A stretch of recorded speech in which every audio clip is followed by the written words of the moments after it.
Yo, what's going on, snipers, and welcome back to Renera Callender's franchise mode here in NHL 25. So last episode, if you did not catch it, we had the draft and re-sign stage, and we made kind of a tough decision. We decided to let go of Jääskeläinen from our right wing side of things, just because we kind of have a bit of a logjam on our team in terms of talent. So obviously making room basically for Giordano to jump up into the top six, which I think will be an exciting thing for us next season to see what he could do. Obviously it's a kind of like a prove-it contract still for him because he's a pending RFA at the end of the year. So who knows, if he does really well, maybe he'll get a long-term contract out of it. If he's not going to do so well, maybe we give him a shorter-term contract, but he's going to get a big chance next season.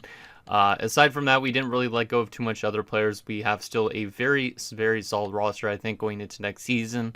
But there is going to be some more adjustments that we're going to have to make in this episode because we do have kind of too many defenders at the moment. So we are likely going to be making a trade in this episode. So that way, basically, we could kind of free up some room in our defensive core to get guys like Kasivi up to the NHL. So going to be exciting to still see what this team does this next season. Obviously, there's a little bit, like I said, of youth injection from the AHL, like Hainsey's going to be our backup next season and that type of thing. Also, likely our defense core is going to be a bit different with Kasivi in it, so that's going to be also pretty exciting. So excited to see what this team could do this upcoming season. I think definitely we're going to be banking it back to the playoffs for sure.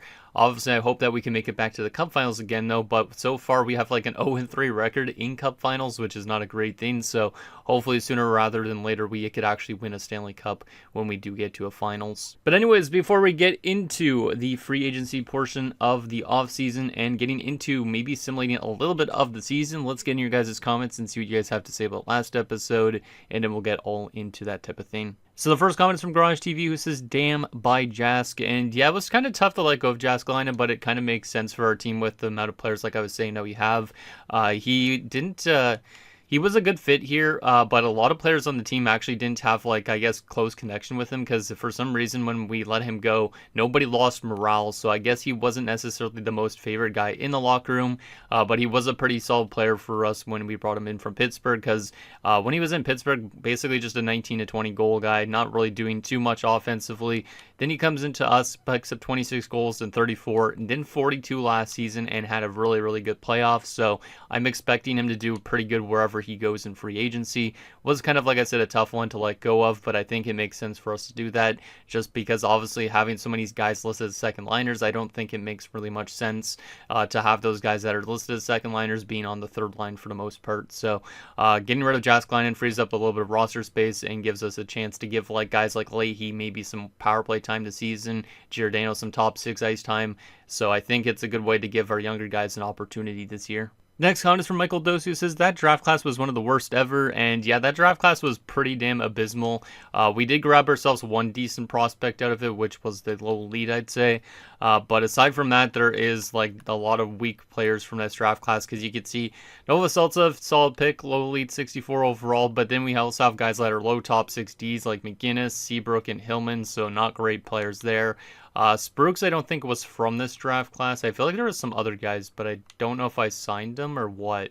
Nilsson was definitely one of the selections, I think, in last episode too. But in general, it was a really weak draft class for us, so we weren't able to grab too much. But hopefully next year's draft is a little bit better, even though we probably will be selecting quite late again. And the last NFL comment is from Simon Taku, says you need NHL goalie and AHL assistant plus goalie coaches along with SHL and USA West scouts through no fault of your own. That was one of the worst draft classes ever. Maybe Jääskeläinen was a diva / locker room cancer, so moving on from him was the right call.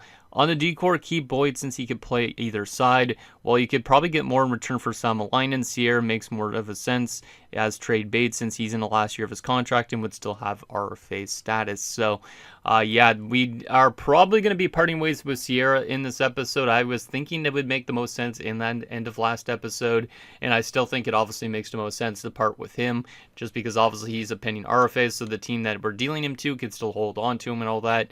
But we also will be likely packaging up Lightning in the deal. Lightning was a former top 10 pick of ours. Hasn't gotten an opportunity really to get a chance with our team. And we have so many left-handed defensemen that we honestly have to give this guy a chance to go play somewhere else, because he kind of just needs a change of scenery, in my opinion. Like his first year in the NHL, like he only played one NHL season, 15 points, pretty solid. not really any problems. But then we get into that problem where we have a lot of good defenders on the team already. So he plays another 2 years in the AHL with 39 points in 72 games. And this season he had 31 points in 38 games. So he was fantastic in the AHL this year. He played 10 NHL games this season with our team, but he didn't really get that big of an opportunity again. So I think by moving on from him, it would just make a lot of sense because his trade value is just going to keep plummeting if he's staying in the AHL every single season. So by packaging him with Sierra in a deal, I think it would make a lot of sense. And in that way, we could free up that roster spot for one Kasivi to jump into our NHL blue line. Wilkinson could still be a depth defenseman, or Unila, even for that matter, could be a depth defenseman. And I think it's a good way to kind of clear a little bit of that logjam we have on the back end side of things. Now, I do really like Sierra as well, but he is listed as a top 4. Same with Schaefer. Schaefer, I would probably prioritize over Sierra because he's 5 years younger and the same overall. So that's why I was planning on trading away Sierra as well. So yeah, Sierra's probably going to be gone, which gives a chance maybe to Schaefer to get a little bit more ice time, and hopefully he's okay with his ice time still being on the top 6 pairing, and also maybe getting like, say, top line penalty kill time or something like that, because if he doesn't like his ice time still, we might still have to part ways with somebody in that top 4 eventually, which I'm not too sure exactly who we would part ways with. Maybe Salmelainen, but it's really tough to say at that point. So I really hope that we could get all this defensive core like the ice time that they deserve and make sure that they're actually happy as well while they're playing. So that's the first course of action in this episode because we're not really going to sign too much in free agency. I don't even know if we're going to sign anything whatsoever, but the first course of action this offseason is going to be that trade. Now, I did go to the trade finder and pub both those defenders on the trade thing, and there was multiple offers that were actually thrown to me. Now, nobody was willing to give up a first-round pick for those two guys, which is kind of unfortunate because both these guys were first-round picks of ours back in the day. But there is some other options out there. So like Anaheim's willing to give up a second and a third. Buffalo's willing to give up like some player and a fourth and a fifth. I'm not really wanting to bring in a player via the trade unless it's like a prospect or something like that. There's an medium elite goalie from Chicago, which is kind of funny, but obviously we already have Solovyov, so it does not make any sense for our team to do that. Colorado's willing to offer us a second and LA's third. Philadelphia is willing to offer us a second and a third. Pittsburgh a second and a third. Utah's willing 2 seconds. That's probably one of the ones I'd look towards doing. Utah is also willing to give up defensive prospect in Tanev. I don't really think defensive prospect's what I'm looking for just because we already have that log jam. Same with McInnes. He's also a defenseman. Hedel on Washington doesn't make sense. Same with Malatesta or Callum Ritchie. I think that is. So I think the one I'd be leaning towards the most is that's 2 second-round picks from the Utah Hockey Club. Since they don't seem to want to part with a first-round pick, 2 second-rounders seem like not a bad option to me. Do they actually even have their first rounder on the block? Probably not, right? Yeah, they don't. 2 second-rounders is probably the next best thing. I don't mind this, I think. Obviously, it does suck considering, like I said, Lightning was literally a top 10 pick, so I thought he would be worth a little bit more. But at the same time, he hasn't gotten much of a chance at the NHL, so he's kind of like a cheaper option, I guess, for them. And then Sierra's been more of a top 6 defenseman for us. He's been a pretty good defender, in my opinion. He also had a really good playoffs where he was a +9 through 18 games, but I think obviously getting rid of him makes sense just because of the logjam and the fact that he's listed as a top 4 and he's only going to be getting like top 6 type of minutes. So we're going to do this trade with the Utah Hockey Club. I think this is the one I like the most just because I don't really feel like I want to bring in any defensive prospects via the trade. So if we go to Utah's defenders that they were offering us, those were McInnes and Tanev. You can see that McInnes is a 70 overall top 4 defenseman at 20. He's not going to really pan out, I don't think, at this rate. Same at Tanev. He's a 72 at 21. So I just don't think those guys are going to pan out and are not really what I'm leaning towards. Obviously, McInnes is a right defenseman, which is kind of nice. But I just don't think he's going to pan out being only a 70 at 20. If he was a higher overall, maybe he would pan out. He was originally drafted by the Flyers, so he's already been moved one time in his career too. So I think I'd prefer just to take the 2 second-round picks and hope that it's one of those drafts that we can maybe find low leads in the second round with. Or if not, we could always package these up and get like something else with it. So let's take these 2 seconds from Utah and say goodbye to Lightning and Sierra. Thank you guys for your time here. I hope that Lightning gets a big chance with Utah and gets to play on the NHL defensive core. Hopefully he's not just thrown to the AHL like he was with us. And then hopefully Sierra gets a good chance to play with Utah for the rest of his career or for a good chunk of years. And hopefully this makes sense for both teams. So good luck to both those 2 defenders. There is the trade. Like I said, it's a kind of a tough deal to make. Apparently, Sierra was a quality player, which is kind of interesting because I wouldn't consider him a quality player, a good player for sure, but quality players to me is like an elite guy, so that's kind of interesting that the team recognized him as a quality player. But that does open the door for Kasivi now to get into our top six. And like I said, likely Wilkinson will be our depth defenseman the upcoming season. So we don't really need to sign any defenders in free agency. We don't need to sign a backup goaltender. I don't even think we need to sign any depth forwards almost in a sense. Like we got 1, 2, 3, 4, 5, 6, 7, 8, 9, 10, 11, 12. Like, literally, these guys could be the two depth forwards, Lindros and Kaminsky. So I think we're honestly not going to even probably sign anything in free agency because that does free up those roster spots and it frees up cap space. Obviously, we're going to need cap space down the road because I think, if I'm not mistaken, there's some big RFAs this upcoming offseason. Like I was saying, there is Giordano, who's going to obviously need some money. Schaefer's going to need money. Leeson's going to need money. So we might as well keep some of the cap space free. We do have like 13 million in cap space right now already. Next offseason will probably be even more. So I think that's a good little thing for us to do. And also, I think in a few years, Bjorkstrand becomes an RFA, which he's going to be an important one to bring back for this team. So I think we're not going to spend a dime in free agency. I think we're just going to make that single trade just to basically free up those roster spots. And like I said, hopefully Kasivi has a good rookie year. He is an offensive defenseman, so maybe he could kind of do what Houghton does on our defensive core and provide some offense for our team. So aside from that, though, we do need to sign some coaches. I'm just looking at the comments again just so I could actually remember exactly what Saturn Otaku was mentioning about signing for coaches and scouts and all that. So let's go to... start off with the coaches, I guess. That's probably the best and most important thing. So if we go to hire staff, he says we need an NHL goalie coach and an AHL assistant. Yeah, we do. Okay. So let's get ourselves an NHL goalie coach. Obviously, this is usually one of the most important things, kind of in a way. Let's go based on teaching grades. So we'll sign this guy up. Oh, no, it's Zdenika Slendlak again. So it's the goalie coach we had last year that decided to leave the team. We're going to try and get her to come back again because we need her for our goaltenders. So we'll sign her up if she wants to come back to this organization. If she doesn't, we could find another one probably pretty easily. We also do need an AHL assistant coach. So if we look at the AHL assistants right now with good teaching grades, or actually let's go overall based and see if there's anybody that fits this team really good that might also have a good teaching grade. Let's see. So far it seems like 45 is almost like the highest, which is kind of surprising to me. So we might have to honestly just go for the top option, which is Wojtek Kaspar. He doesn't have the best teaching grade, though. But he does have good coaching influence. I could just go for a really good coach, regardless if they're an AHL or NHL coach, though. But, let's go for the best one of the option available. It's just for an assistant job anyways.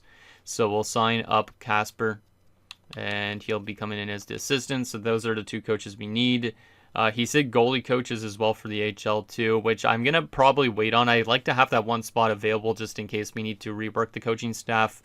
And then he also says an SHL and a USA West scout, which is true. Those we need to bring in those scouts. Those are also pretty important just because they did retire.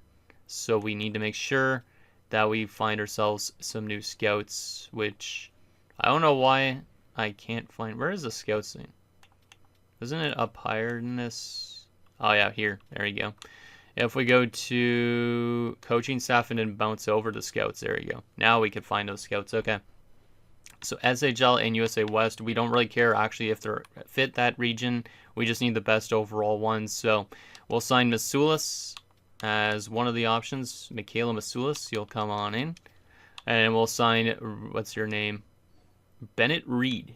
Bennett Reed will come in as the other one. Okay, perfect. And then we'll reassign them once they are hired officially. So I think that's all we need to really do this offseason. We got the coaches, we got the scouts, we made that trade we need to. Like I said, I don't think there's any signings I really want to do. So I think we're pretty much ready to simulate, which is good. So we could actually get maybe a good chunk of the season simulated. Not a good chunk, like 30 plus games. Maybe we could simulate to January 1st. I'm not too sure. Really depends on how the team does out of the gate, but we do need to still get our lines set up and all that type of thing. So let's go to the end of the month so that way we could also see where Bjorkstrand, or not Bjorkstrand, what am I saying? Bjorkstrand, goddamn. I'm getting Bjorkstrand and what's his name, Jaskalainen confused for some weird reason, but let's see where Jaskalainen ends up signing, because that's the one I'm kind of wondering where he ended up deciding to sign. Hopefully it's not with a rival, just because if he signs within our division or within the Eastern Conference, there's a higher chance we have to play him in the playoffs. So I'd prefer if he signed with a Western Conference team, even though that means we could see him in a Stanley Cup Finals appearance. So, but like I said, I think he's going to do good wherever he decides to sign. All right, so now that that is all good and ready to go, Sedlak is back on board as our NHL goalie coach, so welcome back to the organization. Kasper is in as the AHL assistant coach. There is Masulis as one of the scouts, and there is Bennett Reed as the other one. Let me stop the sim and see if I could reassign those scouts already. I don't know if I have to wait till the start of the season to do that, because if I don't, that would be a good thing. So, let's see. So, Reed, can I reassign you already? No, I can't. Okay, we'll wait till the start of the season to do that. I just want to make sure I actually do that, because obviously it would suck if I forgot to do that. So we'll do that definitely once we get through this off season. That'll be the first thing we do before setting up our lines and all that. So that way I actually remember about it. Alright, so the question is, where did Jaskalainen sign? Because he likely has already signed, just because it is July still. He likely signed with a team. The question is, where did he go? Is it a rival? Is it a Western Conference team? And has there been any offseason trades, out of curiosity? There has been. Just kind of seeing if there's any former players involved, which it doesn't seem like it right now. Just got to check this for fun anyways. Yeah, no former players. What about signings? Let's see what we got here. Where did Jaskalainen go? Kachekov and San Jose. I don't really care about the AI signings too much, but kind of just want to skim through it anyways. The only one I am confused, or not confused about, what am I saying? The only one I want to know about is Jaskalainen. Goddamn. Where did he go? Where did he go? Please didn't sign with the Rangers. If he signed with the Rangers, that would be like definitely a slap to the face, and maybe he did actually have morale problems. Former depth defenseman / AHL defender Dennis Ludman signs with the Washington Capitals. So that's where he goes, in case anybody was curious on him. Probably not, though. Let's see. Jaskalainen's probably one of the first ones that signed, my guess. So I would not be surprised if he was one of the first in this list. That's probably why we haven't seen him yet. Looks like a lot of signings this month, though. Keandre Miller in Pittsburgh. Kirill Kaprizov went to Carolina. Interesting. Okay. Interesting. Where is our boy? Nico Hischier went to Boston. Damn, there's some interesting signings with some vets in this right now. Farabee in Toronto. Okay. But the one we want to know about is Jaskalainen. Where did Jas go? Dylan Cousins went to the Rangers. Okay. Where are you, Jas? I know you're somewhere around here. I would have brought you back if we didn't have like somebody like Giordano already. But since we had Giordano, you had to go, man. I don't know where you signed, but I really hope it's not anybody that I'm going to be mad. Nature signs in New Jersey. Let's see. Dustin Wolf in Florida. Consta Helena's got a 6-year deal with Minnesota. Damn, that's a big term contract. 5-year deals for Bergfors. Askarov signs in Pittsburgh. Hoyles goes back to St. Louis. Coop to Calgary. Where is he? He's probably definitely... Oh, did he not even sign yet? Because I swear I don't think I saw his name. He might have signed, but maybe I didn't see it. Let me go back to free agency and see if he's still there. No, he definitely signed somewhere because he's not there anymore, so I must have just completely missed him. Some of you guys probably already saw him and I missed him completely, but let's just do the player search. It'll be the easiest way to find him instead of scrolling through that list again. So, where did Jaskalainen sign? Let's see. Jaskalainen in like that. I think that's how it's spelled. Yes, it is. He signed with the Minnesota Wild. All right. I think, no, actually, wait. Is that him or is that him? I think it's Minnesota. No, it's not. It's the one below it. It's Toronto. He signed with the Toronto Maple Leafs. This is him, right? Yep, this is him. Okay. The other guy, who is this dude? Tuukka Jaskalainen. Okay, I got confused for a second completely, but Timo has signed with Toronto, which means he is in the Eastern Conference. He's not in our division, but there's a chance we might have to play against this guy in the playoffs at some point. He signed a 4-year deal at $12 million, just over $12 million. No clause involved, though, which is kind of surprising, but he does get a little bit of a trial run contract with Toronto. Maybe he'll be a free agent in a couple years again, but it does suck that he's within the Eastern Conference, because I was hoping that first one was him, but I completely forgot that Minnesota had a Jääskeläinen as well, because we haven't had to play them in the playoffs at all, obviously being a Western Conference team. So let's go to the first. And like I said, once we get that notification about the season and editing our lines and all that, we're just going to reassign our scouts first, so that way I actually have that set up properly. Can I already do that? Probably not yet, right? I probably have to still go assimilate to the next season. And then once it pops up, then I could do it. Oh, I really hope Jääskeläinen doesn't come back to bite us in Toronto, but he knows if he does or not. So let's just stop the sim here, and let's go to reassign those scouts, because that's the first thing that we got to do here. So we got to move Reed over. We'll move Reed over to the USA West, just considering his name. He sounds like he's an American scout anyways. So USA West for Mr. Bennett Reed. And then the other one, which was Michaela, what was it called? Michaela something. That was an M, I think, the last name, right? Oh, Masulis, that's right. Masulis is going to go over to the SHL. Masulis to the SHL. Not Europe, I want to go to Nordic. So we'll go down to SHL. There you go. Perfect. So every scout is reassigned, which is good. We have 20 out of 20 scouts. Now let's get our lineup set up for the upcoming season. This should be exciting to see what we're looking like. Obviously not a ton of changes from last year, probably, but still should be a good team. So in terms of goaltending, Solovyov and Hainsey, obviously that is what we want for goaltenders. AHL will be Smits and Lanin. Defensively, we got Howden, Tatar, Samalainen, Boyd, Schaefer, Kasivi's up to a top 6 defenseman. That's exactly what I was expecting to happen, and that's why I made that trade. And then we will use Wilkinson as the depth defenseman, which means Unila is going to get sent down, because I don't need 2 depth defenders, at least at the moment. Right wing side of things, Wallace in Niilakainen. That's good. Frundell, Crane, Sealfido, Leeson, Leg. All right. Mäkinen, Bjorkstrand, Giordano, Eriksson, Leahy. Anybody in the system that should come up. We could call up 2 depth options. So Lindros and Kaminsky probably are those guys for us. Anybody else I could call up? Not really. I mean, Prince is kind of close, but I'd prefer him down there in the AHL for another year. Perfect. Let's go best lines for a second and set this up. All right, so let's go to the NHL, because I don't want to look at the AHL just yet. Let's set this up the way I was originally planning to, which was Eriksson and Giordano being in that top 6. I want Sealfido being the third line right winger, with Leahy down the middle and Crane going back up to that second line. Leeson being up there on that third line. And then this is our fourth line, which is kind of a work in progress. We don't really have a designated fourth line center. Wallace is technically in that spot.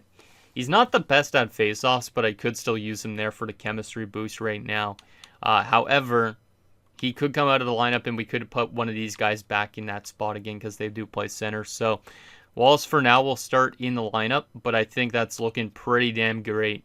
I mean, Leg is going to get a little bit of low ice time, which is not a great thing. He might actually complain a bit, which is not what I want. He had a pretty damn good rookie season, especially in the playoffs. It would be nice to get him more ice time, but there's not really any way I can get him more ice time. So if he complains about his ice time and stuff like that, we can't get him enough ice time. We might have to flip him away for somebody that's actually listed as a fourth liner and more defensively oriented. From a defensive standpoint, Howden and Tatar makes sense. Boyd and Samalainen. Schaefer's up to an 82. Nicely done, Schaefer. But that means he should be up here, hypothetically. But he won't be to start the year. Kasivi will be also playing on this defensive core with Schaefer. That looks good. All right. I'm liking the looks of this team right now. I mean, everybody's in their right roles, too, for the most part. The only player that isn't, I'd say, is Leg.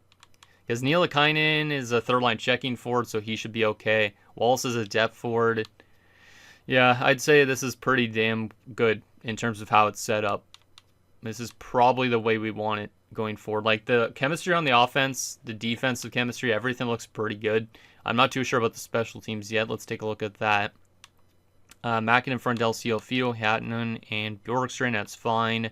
Second unit, Eriksson, Nielikainen, Crane, Giordano, Leg. Leg is getting power play time. That's good. I don't know about having that many forwards on the power play, though. I don't know about having Nielikainen on the power play, to be honest. I think I'm going to take him out. And we're going to throw Schaefer on the power play because I think Schaefer needs more ice time. I could give a chance to Cassivi since he's an offensive defenseman on that. But I feel like Schaefer's going to need more ice time, being a top 6 defenseman right now. So I'm not too worried about giving Cassivi power play time yet, but at some point maybe he'll have to get that. Aside from that, let's see if there's any other adjustments. Maybe we'll take the leg off this unit. And we'll give this one to also Schaefer. Okay, makes it a -1. That's not too bad. Penalty kill. Let's see, looks good. Yeah, I think everybody should be mostly okay with their ice time. The chemistry on the special teams is kind of mixed, but it's not terrible. It's not terrible. I think that's the way we want to run this team. That looks really good. And that 5-on-5 chemistry is absolutely beautiful too. I don't know if it's because we scheme fitted some players or what, but it looks great throughout our entire lineup. Now, we could always make it fit even better, but right now I think it looks good the way it is. In terms of the AHL, let's just make sure we have the right guys in the right spots. Mironov is scratched. He's okay to be scratched. Ulanov should not be scratched. That's one guy that definitely needs to be in the lineup. I probably would prefer to scratch Bathgate, I guess. His Bathgate's already 23, and he's not even good potential, I think. So we'll get Ulanov into the lineup here and rework this a little bit. So something like that could work. Korolyuk on the top line is great because he's a low lead and he's going to be almost NHL bound soon. He could be in the NHL next season as that fourth line center. Yeah, he could end up being a fourth line center for us maybe, but he's a sniper, so I don't know if I want that. Aside from that, let's try and get rid of this minus on the defensive side of things if we can. Oh, there we go. That's what we'll do. All right, that looks good to me. Goaltenders, Smits and Lane, it looks good. Looks good. I think this is going to be an exciting season, and I'm excited to start simulating. I'm curious on what our team's scheme fit is at the moment. So let's go to coaching staff here. Let's see what our fit is with Jenks, who obviously got us to the Cup Finals last year. 77! That's the best team fit I think I've ever had with a coach. Holy crap, man. Okay. Well, if we do not win the Cup this year, I will be shocked. Based on those numbers, we should easily be a playoff team and should easily be able to get back to a Cup Finals. Like a 77% is absolutely outrageous. So, that's pretty exciting. I mean, we should definitely be simulating a lot better than last year at this stage. So, I'm excited to see what Jenks could do. I'm really glad we re-signed him. And I know that it's good that we also decided to do some scheme fitting and stuff because that's helped this team out a lot too, I think, with that fit. So I think that's all we need to do before we start simulating actually some of the season. Trying to think. Like I said, the only thing I'm worried about is Leg getting ice time. I feel like he's going to complain maybe a bit, but maybe having some power play time will become a little bit okay with his ice time. But if he's not, we might have to find ourselves a new fourth liner to replace him, which is not ideal. So let's go to preseason. And let's just keep it on 5v5 focus like we normally do. Let's see what our season goal is. He thinks that we're good enough to compete for the Cup. I agree. I think this team is definitely good enough to compete for the Cup. I think we definitely should be a lot better than 41, 30, and 11 or whatever it was last season. Because that season was quite weird last year. I think it was just a complete outlier. Like I think we could win a President's Trophy this year, but I'd prefer the Stanley Cup, of course. I'm just going to remove everything off the block because at the moment I do not care about making trades. We could look into stuff like that in future episodes if this team's not doing good or not, but let's just remove all that so that way we don't get any offers thrown at us at the moment. So we'll just remove everything, including our wants. But yeah, I'm excited. I'm really excited. Obviously, last year's Cup Finals loss kind of sucked a lot, but I think that was just the beginning of our chances to win Stanley Cups. So let's hope that this team goes on a good run to start off this year. So let's go through the preseason. We should have a pretty dominant preseason because we're going up against scrub preseason teams, but never know what could happen in the preseason. Preseason also does not matter in the slightest, so it's just more to see if this team could start working well together or not. But Let me know what you guys think about the lineup suggestions and stuff like that. Like, should I be putting Cassivi on the power play instead of Schaefer? But if I do that, how am I going to get Schaefer more ice time? Like, I'm kind of curious on what you guys think we should do to make sure everybody gets that right ice time that they deserve. Like, Leg, I don't know if there's any way we can really get him more ice time, but it's a chance that we might have to move on from him if he doesn't fit a team good enough on that fourth line. So, in terms of the preseason, we went 6-0-1. Not really a surprise considering the quality of our roster. Houghton led the team in points with 12 points in that preseason. I literally feel like Houghton could win a Norris this season. I just have that hunch. He was so good last year. If he stays healthy all year, he could have a really big season. So, expecting some big things from him. So, we'll see what ends up happening. Like I said, we're not going to simulate too much in this episode. Maybe like 2 months or something like that. Yeah, I think we'll probably simulate like to December the 1st or maybe even January the 1st at most. But it really depends on how we simulate. Let me go once again to our coaching staff here for a second. I want to make sure that we still have that 77% team fit, because I am kind of curious if it dropped off before the start of the season, because I know I've seen some people say that the coaches stuff drops off at the start of the season, right? Let's see, is it still 77? Yeah, it still is. All right, well, this team should be really good. So I don't expect us to lose much games to start off the season unless the game wants to give us a bunch of losses to start and then make us go on like a 10-game winning streak. I could see that happening too. So we have 3 home games to start off the year, which is kind of nice. Kind of spaced weirdly apart though, on a Sunday, a Wednesday, and a Saturday. And then we have 2 road games the following week, 1 home game. Good chunk of home games to start off the year. I don't mind it. Let's go to the 1st of November and see what this team could do to start off the year. As we beat Carolina 4-2 to start off the new season. Kevin Ball is on waivers. I have no use for Kevin Ball. Game against Detroit coming up as Drew Hellison's on waivers. Don't need him either. Detroit is also a 4-2 win. Nicely done, boys. St. Louis is going to be a 3-0 win. There's our first shutout of the year. And then we lost to Pittsburgh 4-3, okay? And then we lost to San Jose 3-1, all right. And then we lost to Buffalo, all right. Now we're all of a sudden on a 3-game losing streak. So we started off on a good note, but then fell off a little bit. But I think the sim engine wants to kind of make us simulate a little bit more average-like still, maybe. And that's probably why we're not doing so well. 4-4-1, definitely a slower start than I anticipated, but I expect eventually it'll be kind of like last year where we just go all of a sudden on a really good note. And that helps us a lot in terms of the playoffs. So let's do one more month of simulation in this episode, and then we'll take a look at some stats and all that. But hopefully this team is a lot better at the end of the month, just because that is not necessarily the greatest start. I expect us to do a lot better here as we're on a 3-game winning streak to start off November, as I kind of anticipated with our quality of our roster. And Solovyov has bruised his foot. He will not be back till December the 1st, so he will be back at the end of this episode pretty much. But Hainsey's going to have a big opportunity here to be that starting guy for a little bit, which means Smits is going to come up. He's probably not going to get claimed if he goes through waivers, but we don't really have a depth goaltender, so to speak, in this team. So that's a little bit going to probably make us simulate worse, but Hainsey gets a big chance here with the injury to our main guy in Solovyov. Hopefully Solovyov's numbers are looking better than last year, because like I said, during the regular season, he wasn't very good, but he was really good in the playoffs, so maybe his playoff numbers are going to help continue into this season, which would be a good thing. So there we go. Smits and Hainsey, the 2 AHL guys. Let's see what ends up happening. Tatar was never injured. Game against Tampa is another win. Philadelphia is another win.